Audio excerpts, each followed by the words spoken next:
Sejam bem-vindos às Inspiring Talks. Connosco hoje temos o Carlos Cristo Fernandes. O Carlos é o coordenador do curso de Organização de Eventos da Escola de Comércio de Lisboa e é o gestor do Prémio Mercúrio, o melhor do comércio e serviços. É criativo, altruísta, leal e altamente comprometido. É a calma aparente em momentos de pressão intensa e é um senhor quando tudo está para cair e nunca cai.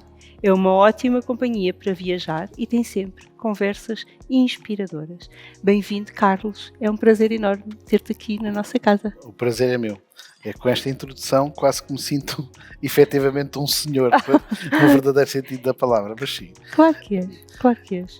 Eu acho que, acima de tudo, alguém disse isto e, portanto, isto merece, obviamente, o meu respeito por estas todas as afirmações e, obviamente, já nos conhecemos há algum tempo e agradecer-te por este espaço, por poder-me apresentar a minha humilde pessoa que não tem assim grande, não é interesse, mas não tem, assim, esperemos que inspire alguma coisa, se não for o caso, espero que seja um bom momento de partilha e de nos conhecermos ainda mais um bocadinho. Vai ser, de certeza. Começava por aí, começava por perguntar o que é que te inspira? Eu, se calhar, sim, eu tenho inspirações, tenho uma grande inspiração e que, por sua vez, essa pessoa acaba por ser inspirada por outra. Mas se eu tivesse que definir aquilo que verdadeiramente me inspira, eu diria que é o dia-a-dia e as histórias das pessoas comuns, não aquelas grandes personalidades que aqui ou ali vão nos aparecendo nos ecrãs da televisão, mas a mim inspiram-me as histórias das pessoas comuns. O que me torna não um inspirador, mas um aspirador. Deve ser por isso a razão da minha volumetria. Ainda assim, efetivamente o ser humano é capaz de ser altamente inspirador um para com o outro. E as histórias andam aí na rua, ou seja, há pessoas comuns que no seu dia-a-dia têm a capacidade de transformar a vida dos outros. Eu acho que quem fez isto acabou por fazer isto muito bem feito. Às vezes falta-nos a disponibilidade para observar aquilo que se passa à nossa volta. Respondendo claramente, eu tenho uma pessoa efetivamente que me inspira. E contando só aqui a história desta pessoa, porque acho que se é inspiradora para mim também pode ser para ti e para quem nos está a ouvir, é a história de um menino que nasce numa família extremamente humilde e que teve aqui a sua história, não vou dizer a sua infelicidade, mas na sua história não teve a sorte de ter um pai presente e não teve a sorte de ter uma família regular. Então o que é que acontece? Ele vai crescendo neste ambiente de ter que construir a sua própria vida. Ele acaba por não ter relação absolutamente nenhuma com o pai, tem uma relação com a mãe, de alguma proximidade, que entretanto esta mãe depois casa com outra pessoa, mas ele no fundo vai vivendo aqui um bocado sempre sozinho, ele e a sua avó. Reza a história que quando ele chega à idade de ir trabalhar, com 12, 13 anos, teve que se fazer à vida, não é? Teve que ir procurar trabalho como ajudante de padeiro, como ajudante de pescador, como ajudante de mil e uma coisas daquilo que aparecia e por isso mesmo não teve grande tempo para ir à escola e, portanto, acabou por estar na sua vida, já na idade adulta, ainda sem saber ler nem escrever. Mas, acima de tudo, nunca se sentiu revoltado com a sua história. E o que mais me inspira, no fundo, foi esta capacidade que ele teve logo no arranque da sua vida de não se revoltar, de não ficar zangado com a história que tinha. Okay? Com a vida. Exatamente, ficar zangado com a vida, porque a vida não me deu a oportunidade que devia ter dado, não me deu as oportunidades que dá a outros, que é aquilo que nos acontece tantas vezes, de querer aquilo que o outro tem, porque achamos que é melhor para nós. E efetivamente, pronto, este menino rapaz tornou-se um homem assim, sempre nesta perspectiva de lutar por construir o seu próprio futuro e o futuro dos outros que estão à sua volta.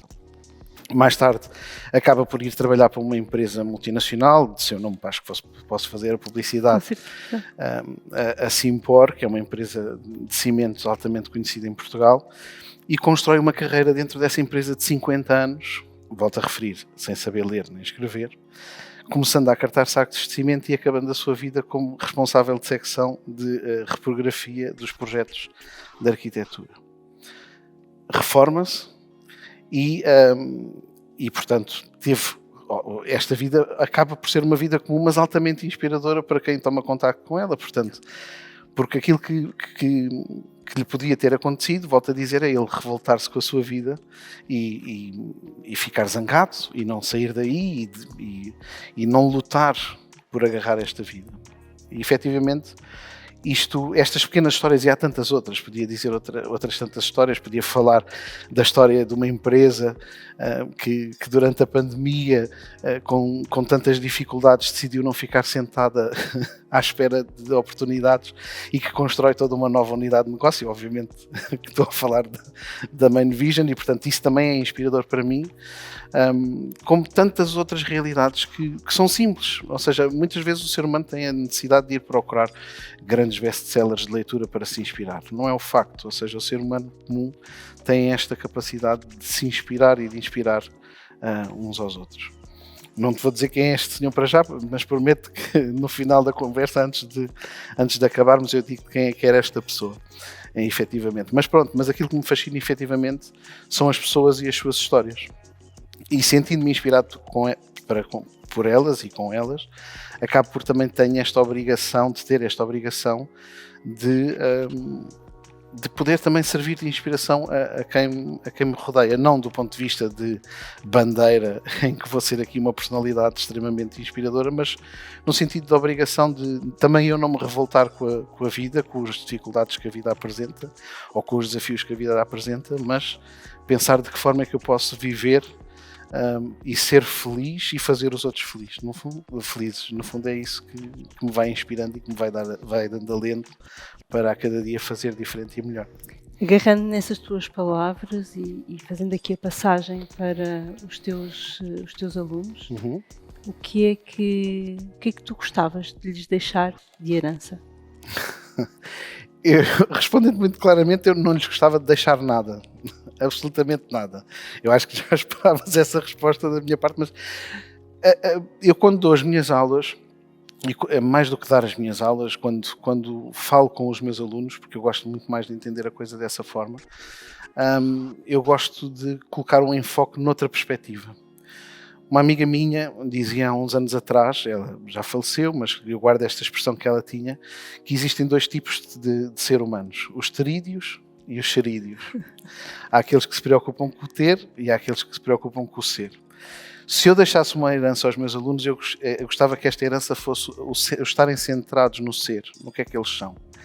O mundo tem-nos mostrado ao longo da sua história que não adianta efetivamente nós aprendermos a profissão A, B ou C, podemos ser muito bons nessa profissão, que num prazo curto de 5, 10 anos, essa profissão tem que ser readaptada e às tantas já não é a profissão 1.0, já é a profissão 2.0, 10.0, outra variação. Portanto, eu acredito que o mais importante para deixar um aluno, ou a deixar a um filho, ou a deixar como testemunho aos mais novos, acaba por ser esta preocupação com o ser. Ou seja, porque se nós tivermos um bom ser, não é? Se tivermos esta resiliência para aceitar os desafios da vida, se tivermos esta resiliência para entender que em cada projeto nós temos uma oportunidade única de nos apaixonarmos pela dinâmica do projeto, pelas pessoas que vamos conhecer com esse projeto, por tudo aquilo que um projeto novo traz, não é? Se o nosso foco for o nosso ser em relação com os outros, eu acho que nós vamos ter sempre sucesso, sempre. E quando eu falo sucesso, atenção, não falo muitas vezes no sucesso financeiro, porque isso transformar-nos-ia nos terídeos. Claro. Mas ainda assim esta disponibilidade para agir, esta disponibilidade para ser como deve ser, ou seja, com conteúdo. Efetivamente todos nós, quando nos cruzamos com pessoas que têm um bom ser, e falo disto não na perspectiva pessoal, mas na perspectiva profissional, isso salta à vista. Ok? Nós não conseguimos ter uma relação profissional com alguém só baseada na profissão. Se o ser for bom, nós somos sempre mais do que colegas de profissão, somos amigos, somos seres em relação, e isso acho que é aquilo que se pode deixar aos alunos, a vontade de ser com conteúdo. Vamos ver o que é que eles têm a dizer. Para mim, o professor Carlos foi como um mentor, mas também uma figura paternal, um segundo pai e um ídolo a quem seguir as pegadas profissionais. O professor Carlos foi uma pessoa muito importante para o meu percurso académico e pessoal, fez-me desenvolver várias competências importantes para o meu futuro. Obrigado, professor Carlos. O professor Carlos foi uma pessoa bastante importante na minha vida académica e, consequentemente, na minha vida profissional. Ensinou-me a sair da minha zona de conforto e da importância que isso tem. Muito obrigada. Até fico sem palavras no meio destes elogios todos, quer dizer, não sou só eu a dar estas aulas, não sou só eu a fazer esta transmissão de conhecimentos. Acho que acima de tudo eles próprios têm um papel importantíssimo a desempenhar. Mais do que eu ser um bom professor, eles são bons alunos, eles são boas pessoas, ou seja, têm bom ser e bom fundo, e portanto eu acho que eles é que estão de parabéns e não eu. No fundo acabo por não enfiar este barrete do excelente professor, porque efetivamente eles é que tiveram esta perspectiva de, como dizia há bocado, não ficar à espera, mas eles próprios tomarem a iniciativa. Fazerem o seu próprio caminho. Fazerem o seu próprio caminho, exatamente. És também, e paralelamente a ser professor, és também a cara e o gestor do Prémio Mercúrio. Tem sido assim um percurso desafiante e muito inspirador, não tem? Sim. Eu costumo dizer que o Prémio Mercúrio foi um projeto que nasce na Escola de Comércio de Lisboa, fruto da ideia de um conjunto de alunos que achava que seria interessante dotar o setor do comércio e serviços de mais glamour e de mais...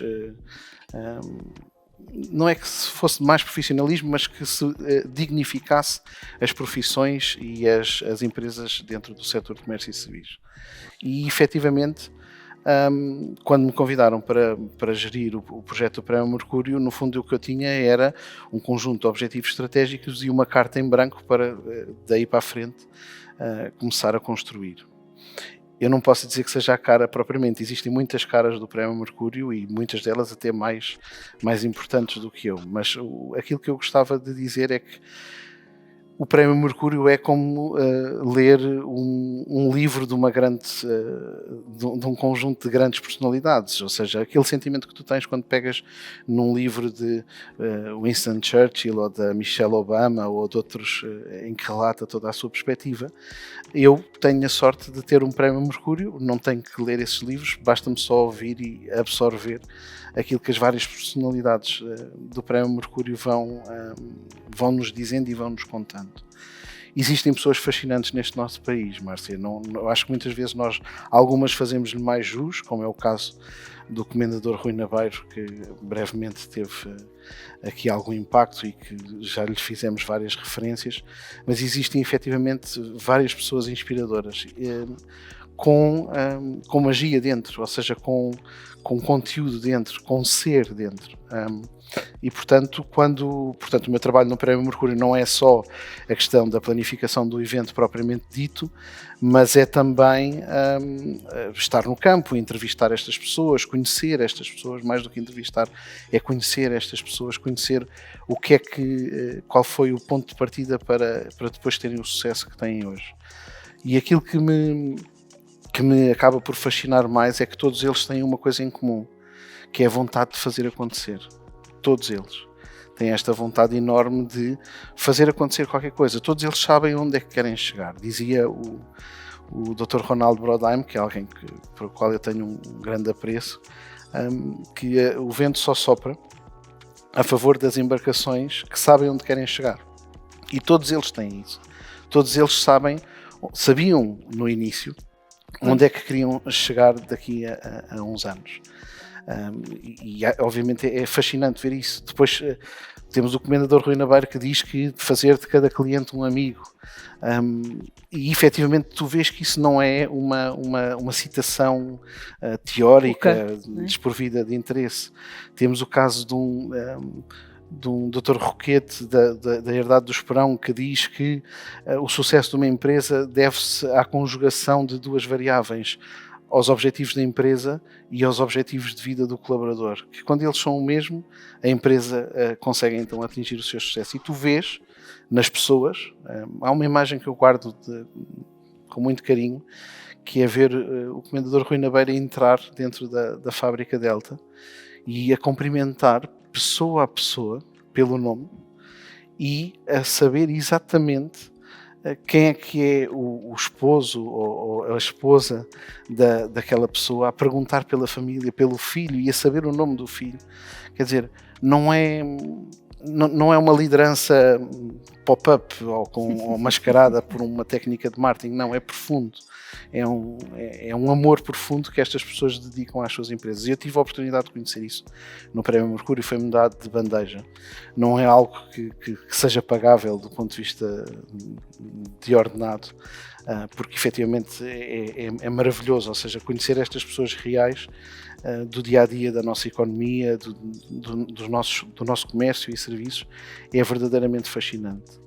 Obviamente que este período que vivemos de pandemia, de incertezas e etc, fez-nos crescer e, portanto, eu estou ansioso neste momento de voltar a ir para o terreno, porque de certeza absoluta que devem ter surgido inúmeras personalidades do nosso dia-a-dia que nesta pandemia, digamos, tomaram a dianteira. O país não parou, não é? Nós temos esta tendência de dizer, o país parou. Não, o país não parou. Há imensa gente, o vosso caso, como eu disse, é um desses casos, que tomou a dianteira, ou seja, tomou esta ousadia de ok, vamos fazer das nossas, como diz o Martin, fazer das nossas ameaças ou dificuldades oportunidades. E isto muitas das vezes é só uma teoria, ok? Mas para algumas pessoas não é uma teoria, é verdadeiramente uma realidade. E eu acho que essas pessoas são verdadeiramente inspiradoras. Não quer dizer que eu não conseguisse ser como elas, mas efetivamente eu, quando vejo estes exemplos, sinto-me mais inspirado. Portanto, voltando àquela tua pergunta inicial, o que é que me inspira? É isto, ou seja, é esta abnegação, é esta ousadia de fazer acontecer, e o Prémio Mercúrio está recheado destes exemplos, Já nos podes revelar de quem é que estavas a falar? Olha, é uma pessoa que é muito próxima. Este rapaz que teve estas dificuldades todas, que passou a ser um homem e que, dentro das dificuldades inúmeras da sua vida, é uma pessoa que era muito inspirada, e era o meu pai. Ou seja, portanto, estou a falar do meu pai. Foi este menino, homem vencedor, que dentro deste jogo que é a vida conseguiu inspirar-se em alguém.